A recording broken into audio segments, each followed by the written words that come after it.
In front of me is OnePlus Pad, and today I would like to show you how you can set up an alarm clock.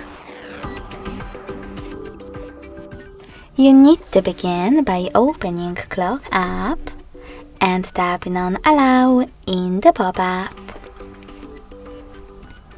Now click on Alarm section at the bottom left corner if it's not already on.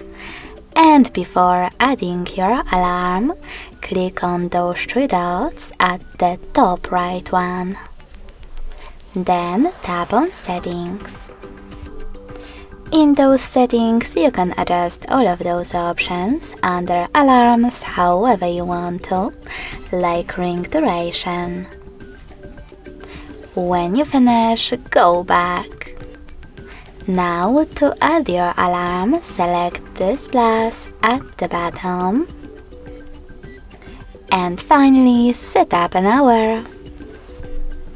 Now you need to decide if you want for your alarm to ring just once, or you want to adjust some custom options. If you select Custom, click on it and pick days of the week, in my case Mondays and Fridays. Then click on Alarm Name. Label your alarm however you wish to, if you wish to, and tap on the check mark on your keyboard. Now you can access Ringtone section. Tap on Allow. And then allow again, this time in Statement of Use pop-up. If you want for your alarm to change depending on the weather, click on Weather Adaptive.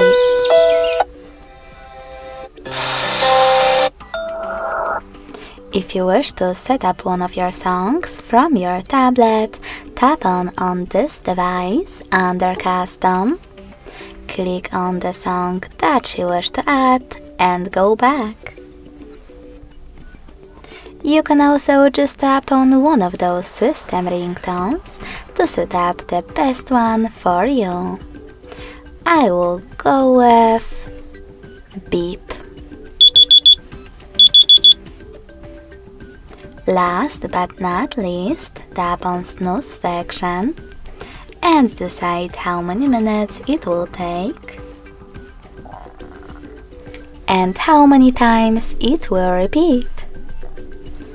You can also disable or enable snooze by tapping on this switcher at the top. Finally, go back, and to save your alarm, select this check mark at the top right corner. As you can see, my alarm was successfully created. If you wish to edit it, click on it. Then make your changes and save them thanks to the same check mark. You can always switch off your alarm completely by tapping on blue switcher next to it and tapping on one of those options, and switch it back on by tapping on the same, now gray switcher. To delete your alarm though, you need to hold it and hit delete at the bottom. So when I do that, as you can see, my alarm is gone. Thanks so much for watching. If you enjoyed this video, don't forget to leave a like, comment and subscribe. Bye!